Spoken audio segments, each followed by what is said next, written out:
ನಮ್ಮ ಸಾಮರ್ಥ್ಯದ ಮಟ್ಟಕ್ಕೆ ಗುರಿಯನ್ನು ತಗ್ಗಿಸಬಾರದು. ನಮ್ಮ ಗುರಿಗಳ ಮಟ್ಟಕ್ಕೆ ಸಾಮರ್ಥ್ಯವನ್ನು ಹೆಚ್ಚಿಸಿಕೊಳ್ಳಬೇಕು. ಆತ್ಮೀಯ ಸ್ನೇಹಿತರೆ, ಈ ದಿನ ಮಾಸ್ತಿ ವೆಂಕಟೇಶ ಅಯ್ಯಂಗಾರ್ ಅವರು ಬರೆದಿರುವ ಯಶೋಧರೆ ಎಂಬ ಗದ್ಯಪಾಠದ ಪ್ರಶ್ನೋತ್ತರಗಳನ್ನು ನೋಡೋಣ. ಯಶೋಧರೆ ಲೇಖಕರ ಪರಿಚಯ. ಲೇಖಕರು ಮಾಸ್ತಿ ವೆಂಕಟೇಶ ಅಯ್ಯಂಗಾರ್. ಕಾವ್ಯನಾಮ ಶ್ರೀನಿವಾಸ. ಕಾಲ 6/6/1891. ಮರಣ 1986. ಸ್ಥಳ ಕೋಲಾರ ಜಿಲ್ಲೆಯ ಮಾಲೂರು ತಾಲೂಕಿನ ಮಾಸ್ತಿ. ಕೃತಿಗಳು: ಗೌತಮಿ ಹೇಳಿದ ಕತೆ, ಕುಚೇಲನ ಭಾಗ್ಯ, ಚಿಕ್ಕವೀರ ರಾಜೇಂದ್ರ. ಬಿರುದು: ಸಣ್ಣ ಕತೆಗಳ ಜನಕ. ಪ್ರಶಸ್ತಿ: ಜ್ಞಾನಪೀಠ ಪ್ರಶಸ್ತಿ ಚಿಕ್ಕವೀರ ರಾಜೇಂದ್ರ. ಒಂದು ವಾಕ್ಯದಲ್ಲಿ ಉತ್ತರಿಸಿ. ಯಶೋಧರೆ ಮತ್ತೊಮ್ಮೆ ಯಾರನ್ನು ನೀಡಬೇಕೆಂದು ರಾಜನಲ್ಲಿ ಬೇಡುತ್ತಾಳೆ. ಯಶೋಧರೆ ಮತ್ತೊಮ್ಮೆ ತನ್ನ ಪತಿಯನ್ನು ನೀಡಬೇಕೆಂದು ರಾಜನಲ್ಲಿ ಬೇಡುತ್ತಾಳೆ. ತಂದೆಯನ್ನು ಕರೆತರಲು ಹೋಗುವೆನೆಂದು ಹೇಳಿದವರಾರು? ತಂದೆಯನ್ನು ಕರೆತರಲು ಹೋಗುವೆನೆಂದು ಹೇಳಿದವರು ರಾಹುಲ. ರಾಜನಿಗೆ ಕನಸಿನ ವಿಚಾರವನ್ನು ತಿಳಿಸಿದವರಾರು? ರಾಜನಿಗೆ ಕನಸಿನ ವಿಚಾರವನ್ನು ತಿಳಿಸಿದವರು ಅಂಬಿಕೆ. ಸಂಪ್ರದಾಯಕ್ಕೆ ವಿರುದ್ಧವಾದದ್ದು ಯಾವುದು? ಸನ್ಯಾಸಿಯಾದವನು ಸತಿಯ ನೋಡುವ ಮಾತು ಸಂಪ್ರದಾಯಕ್ಕೆ ವಿರೋಧವಾಗಿದೆ. ಈಗ ನೀನಿರುವ ಸ್ಥಿತಿ ಯಾವುದೆಂದು ರಾಜ ಹೇಳುತ್ತಾನೆ. ಈಗ ನೀನಿರುವ ಸ್ಥಿತಿ ಸನ್ಯಾಸತ್ವದಂತಿದೆ ಎಂದು ರಾಜ ಹೇಳಿದನು. 2-3 ವಾಕ್ಯದಲ್ಲಿ ಉತ್ತರಿಸಿ. ರಾಜನನ್ನು ಪೀಠದಲ್ಲಿ ಕುಳ್ಳಿರಿಸಿ ಯಶೋಧರೆ ಏನೆಂದು ವಿನಂತಿಸುತ್ತಾಳೆ? ನಿಮ್ಮ ಐಶ್ವರ್ಯದಲ್ಲಿ ಕಣಮಾತ್ರವನು ನನಗೆ ಇಲ್ಲವೆನ್ನದೆ ನನ್ನ ಪರಿಪಾಲಿಸಿದಿರಿ. ಪತಿಯನಿತ್ತಿರಿ, ಬಾಲದೇವರಾಗಿರಲೆಂದು ಪತಿಯನ್ನು ಇನ್ನೊಮ್ಮೆ ನೀಡಿ ನನ್ನನ್ನು ರಕ್ಷಿಸಿರಿ ಎಂದು ಯಶೋಧರೆ ರಾಜನಲ್ಲಿ ವಿನಂತಿಸಿಕೊಂಡಳು. ಯಶೋಧರೆ ಮಂಡಿಯೂರಿ ನಮಸ್ಕರಿಸುತ್ತಾ ಏನು ಹೇಳುತ್ತಾಳೆ? ಇಂದು ಕತ್ತಲಾಗಿತ್ತು, ಏನೂ ಮಾಡಲಾಗುವುದಿಲ್ಲ. ನಿದ್ದೆಯಲ್ಲಿ ಮುಳುಗಿದಾಗ ಕನಸಿನಲ್ಲಿ ಮೊಸಳೆ ಹಿಡಿಯುವುದೋ? ಇನ್ನೇನು ತೊಳಲಬೇಕೋ ಎಂದು ಶಕ್ತಿಯೆಲ್ಲ ಭೀತಿಯಲ್ಲಿ ಸಿಲುಕಿದ್ದೆ. ದಯವಿಟ್ಟು ನನ್ನನ್ನು ಉದ್ಧರಿಸಬೇಕೆಂದು ಮಂಡಿಯೂರಿ ನಮಸ್ಕರಿಸುತ್ತಾ ಹೇಳಿದಳು. ರಾಜನು ಈಗ ನೀನಿರುವ ರೀತಿ ಸನ್ಯಾಸವಲ್ಲವೇ ಎನ್ನಲು ಕಾರಣವೇನು? ರಾಜನು ಯಶೋಧರೆಗೆ ನೀನಿರುವ ರೀತಿ ಸನ್ಯಾಸವಲ್ಲವೇ ಎಂದು ಹೇಳಲು ಕಾರಣವೆಂದರೆ, ಸನ್ಯಾಸಿಯಾದವನು ಸತಿಯ ನೋಡುವ ಮಾತು ಸಂಪ್ರದಾಯಕ್ಕೆ ವಿರೋಧವಾಗಿತ್ತು. ಅದೇ ರೀತಿ ಪತಿಯಾದವನು ತನ್ನ ಪತ್ನಿಯನ್ನೇ ತೊರೆದು ಸನ್ಯಾಸಕ್ಕೆ ಹೋದನೆಂದರೆ ಪತ್ನಿಯಾದವಳಿಗೂ ಅದೊಂದು ರೀತಿಯ ಸನ್ಯಾಸತ್ವದಂತಾಗುತ್ತದೆ. ಯಶೋಧರೆಯ ಆಂತರ್ಯದಲ್ಲಿರುವ ಸಂದೇಹವೇನು? ಯಶೋಧರೆಯು ನನಗೆ ಯಾವುದೂ ತೋಚದಂತಾಗಿದೆ. ಅವರ ನೋಡುವ ಪುಣ್ಯ ನನ್ನ ಈ ಕಣ್ಗಳಿಗೆ ಇರುವುದೋ ಇಲ್ಲವೋ ನಾನರಿಯೆ. ಬಾಲಕನು ತನ್ನ ತಂದೆಯ ನೋಡಬೇಕೆನ್ನುವುದನ್ನು ಬೇಡ ಎನ್ನುವುದು ಸರಿಯೇ ಎಂದು ಆಂತರ್ಯ ಸಂದೇಹವನ್ನು ವ್ಯಕ್ತಪಡಿಸುತ್ತಾಳೆ. ಈ ಕೆಳಗಿನ ಪ್ರಶ್ನೆಗಳಿಗೆ 4-5 ವಾಕ್ಯಗಳಲ್ಲಿ ಉತ್ತರಿಸಿ. ಬೇಹಿನವರನ್ನು ಕಳಿಸುವ ವಿಚಾರದಲ್ಲಿ ರಾಹುಲನ ಅಭಿಪ್ರಾಯವೇನು? ಮರಳಿ ಅರಮನೆಗೆ ಬರುವ ವಿಚಾರದಲ್ಲಿ ಸಿದ್ಧಾರ್ಥನ ಅನಿಸಿಕೆ ಏನಿರಬಹುದು ಎಂದು ತಿಳಿಯಲು ಮಹಾರಾಜನು ಬೇಹುಗಾರರನ್ನು ಕಳುಹಿಸುವುದಾಗಿ ಹೇಳುತ್ತಾನೆ. ಆಗ ರಾಹುಲನು ಬೇಹಿನವರು ಬಂದ ನಂತರ ಹೋಗುವುದಂತೆ. ಆದರೆ ಅದನ್ನು ನಾನು ಒಪ್ಪುವುದಿಲ್ಲ. ನಾನೀಗಲೇ ಹೋಗಬೇಕು. ನಿಮಗೇನು? ಅಣ್ಣನನ್ನು ನೋಡಿರುವಿರಿ, ನೋಡಬೇಕೆಂದಾಸೆ. ನಿಮಗೆ ಅಷ್ಟು ಬಲವಾಗಿಲ್ಲ. ಆದರೆ ನಾನವರನ್ನು ನೋಡಿಲ್ಲ. ಇನ್ನೆಷ್ಟು ದಿನಕ್ಕೆ ನೋಡುವುದು? ನಾನು ತಂದೆಯ ಬಳಿಗೆ ಹೋಗಿದ್ದು ಮರಳಿ ಬರುತ್ತೇನೆ. ನಿಜವಾಗಿಯೂ ಬರುತ್ತೇನೆ. ಅವರನ್ನು ನಾನು ಕರೆತರುವೆನು. ಅವರನ್ನು ನೋಡಬೇಕೆಂದು, ಅವರೊಡನಿದ್ದು ಮಾತನಾಡಬೇಕೆಂದು ನನಗೆ ಬಹು ಆಸೆಯಿದೆ ಎಂದು ಅಭಿಪ್ರಾಯ ಪಡುತ್ತಾನೆ. ಯಶೋಧರೆಯ ವಿಧಿಯ ಬಗ್ಗೆ ರಾಜನು ಏನೆಂದು ಹೇಳಿದನು? ಯಶೋಧರೆ ತನ್ನ ವಿಧಿ ಸರಿಯಿಲ್ಲವೆಂದು ಹೇಳಿದಾಗ ಮಹಾರಾಜನು, ನಿನ್ನ ವಿಧಿ ಕೆಟ್ಟುದೆಂದು ಭಾವಿಸಬೇಡ ಅಮ್ಮಾಜಿ. ನಿನ್ನ ಅರಸು ಈಗ ಲೋಕಕ್ಕೆ ಪೂಜ್ಯನೆನಿಸಿದ್ದಾನೆ.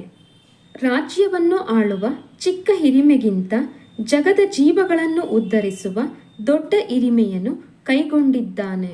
ಅವನೀಗ ರಾಜ ಅಧಿರಾಜ ವೃಂದಗಳಿಂದ ಓಲೈಸಿಕೊಳ್ಳುತ್ತಾ ಚಕ್ರಾಧಿಪತಿಯಂತೆ ನಿಂತಿದ್ದಾನೆ. ನೀನು ಏಕೆ ಚಿಂತಿಸುವೆ?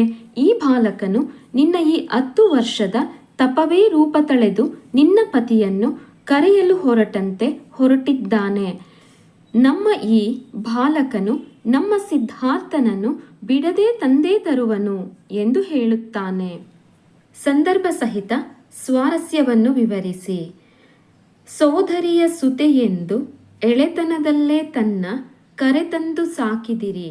ಈ ಮೇಲಿನ ವಾಕ್ಯವನ್ನು ಮಾಸ್ತಿ ವೆಂಕಟೇಶ್ ಅಯ್ಯಂಗಾರ್ ಅವರು ಬರೆದ ಯಶೋಧರ ಎಂಬ ಗದ್ಯಪಾಠದಿಂದ ಆರಿಸಿಕೊಳ್ಳಲಾಗಿದೆ. ಈ ಮಾತನ್ನು ಯಶೋಧರೆಯು ರಾಜನಿಗೆ ಹೇಳುವಳು. ಸಂದರ್ಭ: ಯಶೋಧರೆಯು ತನ್ನ ಪತಿಯು ಸನ್ಯಾಸಕ್ಕೆ ಹೋಗಿ 10 ವರ್ಷಗಳಾದರೂ ಮರಳಿ ಬಂದಿಲ್ಲದನ್ನು ಕಂಡು ಯೋಚಿಸುತ್ತಿರುವಾಗ ರಾಜನು ಅಲ್ಲಿಗೆ ಆಗಮಿಸುತ್ತಾನೆ. ಆಗ ಯಶೋಧರೆಯು, ನಾನು ಬಹುದಿನದಿಂದ ನಿಮ್ಮನ್ನು ಬೇಡುತ್ತಲಿದ್ದೆ ಹಾಗೂ ರಾಜನು ಮಾಡಿದ ಉಪಕಾರವನ್ನು ನೆನಪಿಸುತ್ತಾ ಈ ಮೇಲಿನಂತೆ ಹೇಳುತ್ತಾಳೆ. ಸ್ವಾರಸ್ಯ: ಯಶೋಧರೆಯಲ್ಲಿದ್ದ ಸಿದ್ಧಾರ್ಥನ ಅಗಲಿಕೆಯ ನೋವು, ಸಂಕಟ, ಅದನ್ನು ರಾಜನಲ್ಲಿ ಹೇಳುವ ರೀತಿ ಇಲ್ಲಿ ಸ್ವಾರಸ್ಯಪೂರ್ಣವಾಗಿ ವ್ಯಕ್ತವಾಗಿದೆ. ಅಮ್ಮಾಜಿ ನಿನಗೆ ಭಯ ಬೇಡಮ್ಮ, ನಾ ಮರಳಿ ಬಹೆನಮ್ಮ. ಈ ಮೇಲಿನ ವಾಕ್ಯವನ್ನು ಮಾಸ್ತಿ ವೆಂಕಟೇಶ ಅಯ್ಯಂಗಾರ್ ಅವರು ಬರೆದ ಯಶೋಧರೆ ಎಂಬ ಗದ್ಯಪಾಠದಿಂದ ಆರಿಸಿಕೊಳ್ಳಲಾಗಿದೆ. ಈ ಮಾತನ್ನು ರಾಹುಲನು ತಾಯಿ ಯಶೋಧರೆಗೆ ಹೇಳಿದನು. ಸಂದರ್ಭ: ರಾಜನು ಸಿದ್ಧಾರ್ಥನನ್ನು ಕರೆತರಲು ಬೇಹಿನ ಜನರು ಹೋಗುತ್ತಾರೆಂದು ಹೇಳಿದ ಮಾತನ್ನು ಕೇಳಿದ ರಾಹುಲನು, ನಾನೂ ಈಗಲೇ ಹೋಗಬೇಕು, ನಾನು ತಂದೆಯನ್ನು ನೋಡಿಲ್ಲ, ಇನ್ನೆಷ್ಟು ದಿನ ನೋಡದಿರುವುದು? ಅಮ್ಮಾಜಿ ನಿನಗೆ ಭಯ ಬೇಡ, ನಾನು ಹೋಗಿ ಮರಳಿ ಬರುತ್ತೇನೆ ಎಂದು ಈ ಮೇಲಿನಂತೆ ಹೇಳಲಾಗಿದೆ. ಸ್ವಾರಸ್ಯ: ತಂದೆಯ ಮೇಲಿನ ಪ್ರೀತಿಯನ್ನು ವ್ಯಕ್ತಪಡಿಸುತ್ತದೆ. ನಿನ್ನ ವಿಧಿ ಕೆಟ್ಟುದೆಂದೆಣಿಸದಿರು ಅಮ್ಮಾಜಿ. ಈ ಮೇಲಿನ ವಾಕ್ಯವನ್ನು ಮಾಸ್ತಿ ವೆಂಕಟೇಶ ಅಯ್ಯಂಗಾರ್ ರವರು ಬರೆದ ಯಶೋಧರೆ ಎಂಬ ಗದ್ಯಪಾಠದಿಂದ ಆರಿಸಿಕೊಳ್ಳಲಾಗಿದೆ. ಈ ಮಾತನ್ನು ರಾಜನು ಯಶೋಧರೆಗೆ ಹೇಳಿದನು. ಸಂದರ್ಭ: ರಾಹುಲನ ಆಸೆಯಂತೆ ಯಶೋಧರೆಯು ತನ್ನ ಗಂಡನನ್ನು ಕರೆತರಲು ತನ್ನ ಮಗನನ್ನು ಸಖಿಯಾದ ಅಂಬಿಕೆಯ ಜೊತೆ ಕಳುಹಿಸುವಳು. ಆಗ ಯಶೋಧರೆಯು, ನಿನ್ನ ತಂದೆ ನನ್ನನ್ನು ಮರೆತಂದ್ರೆ ನೀನನ್ನ ಮರೆಯಬೇಡ, ನನ್ನ ಬದುಕೆಲ್ಲ ಬಯಲಾಯಿತು. ಅದೇ ರೀತಿ ಅಂಬಿಕೆಗೂ ನನ್ನ ಮರೆಯಬೇಡವೆಂಬ ಮಾತನ್ನು ಹೇಳುವಳು. ಅದಕ್ಕೆ ಅಂಬಿಕೆ, ನನ್ನಾಣೆ, ನಾನು ಮರೆಯಲು ಸಾಧ್ಯವೇ ಎಂದು ಹೇಳಿದಾಗ ಅದಕ್ಕೆ ಯಶೋಧರೆ, ಮರೆತರೂ ತಪ್ಪಿಲ್ಲ, ಅದು ನನ್ನ ವಿಧಿ ಎಂದು ಹೇಳಿದಾಗ ರಾಜನು ಈ ಮೇಲಿನಂತೆ ಹೇಳುತ್ತಾನೆ. ಸ್ವಾರಸ್ಯ: ಇದು ಯಶೋಧರೆಯ ಅಂತರಾಳದಲ್ಲಿರುವ ಸಂದೇಹಗಳನ್ನು ತಿಳಿಸುತ್ತದೆ. ನಿದ್ದೆಯಲ್ಲಿ ಮುಳುಗಲಿನ್ನಾವ ಕನಸಿನ ಮೊಸಳೆ ಹಿಡಿಯುವುದೋ. ಈ ಮೇಲಿನ ವಾಕ್ಯವನ್ನು ಮಾಸ್ತಿ ವೆಂಕಟೇಶ ಅಯ್ಯಂಗಾರ್ ರವರು ಬರೆದ ಯಶೋಧರೆ ಎಂಬ ಗದ್ಯಪಾಠದಿಂದ ಆರಿಸಿಕೊಳ್ಳಲಾಗಿದೆ. ಈ ಮಾತನ್ನು ಯಶೋಧರೆಯು ರಾಜನಿಗೆ ಹೇಳಿದಳು. ಸಂದರ್ಭ: ಸಿದ್ಧಾರ್ಥನು ತಪಸ್ಸಿಗೆ ಹೋಗಿ 10 ವರ್ಷಗಳು ಕಳೆದರೂ ಹಿಂತಿರುಗದಿರುವುದನ್ನು ಕಂಡು ಬೇಸರ ಪಡುತ್ತಾಳೆ. ಆಗ ರಾಜನನ್ನು ಕರೆದು ಹುಡುಕಿಸಿಕೊಡುವಂತೆ ಹೇಳುತ್ತಾಳೆ. ಇದನ್ನು ಕೇಳಿದ ರಾಹುಲನು ತಂದೆಯನ್ನು ತಾನು ಕರೆತರುವೆನೆಂದು ತನಗೆ ಹೇಳುತ್ತಾನೆ. ಇದನ್ನು ಕೇಳಿದ ಯಶೋಧರೆ ತನ್ನ ಮಗನ ಬಗ್ಗೆ ತನಗೆ ಬಿದ್ದ ಕನಸಿನ ವಿಚಾರವನ್ನು ನೆನೆಸುವಾಗ ಈ ರೀತಿ ಹೇಳುತ್ತಾಳೆ. ಸ್ವಾರಸ್ಯ: ಈ ಮಾತು ಯಶೋಧರೆಗೆ ತನ್ನ ಮಗನ ಬಗ್ಗೆ ಇದ್ದ ಕಾಳಜಿ, ಪ್ರೀತಿ, ವಾತ್ಸಲ್ಯವನ್ನು ತಿಳಿಸುತ್ತದೆ. ಹೊಂದಿಸಿ ಬರೆಯಿರಿ. ಯಶೋಧರೆ ಯುವರಾಣಿ, ಶುದ್ಧೋಧನ ರಾಜ, ಅಂಬಿಕೆ ಸಖಿ, ರಾಹುಲ ಬುದ್ಧನ ಮಗ, ಸಿದ್ಧಾರ್ಥ ಗೌತಮ ಬುದ್ಧ. ಈ ಕೆಳಗಿನ ಪದಗಳಿಗೆ ತದ್ಭವ ಪದಗಳನ್ನು ಬರೆಯಿರಿ. ವಿನೋದ, ಬಿನೋದ, ದುಃಖ, ದುಃಖ, ರಾಜ, ರಾಯ, ಕಾರ್ಯ, ಕಜ್ಜ. ಈ ಪದಗಳನ್ನು ಬಿಡಿಸಿ ಸಂಧಿಯನ್ನು ಹೆಸರಿಸಿ. ನಿನ್ನಾಣ್ಮ, ನಿನ್ನ ಪ್ಲಸ್ ಆಣ್ಮ, ಸವರ್ಣ ದೀರ್ಘ ಸಂಧಿ. ಚಕ್ರಾಧಿಪತಿ, ಚಕ್ರ ಪ್ಲಸ್ ಅಧಿಪತಿ, ಸವರ್ಣ ದೀರ್ಘ ಸಂಧಿ. ಹರಕೆಯನು, ಹರಕೆ ಪ್ಲಸ್ ಅನ್ನು ಆಗಮ ಸಂಧಿ. ಪತಿಯೊಡನೆ ಪತಿ ಪ್ಲಸ್ ಒಡನೆ ಆಗಮ ಸಂಧಿ. ಇಂದಳುತ ಇಂದು ಪ್ಲಸ್ ಅಳುತ ಲೋಪ ಸಂಧಿ.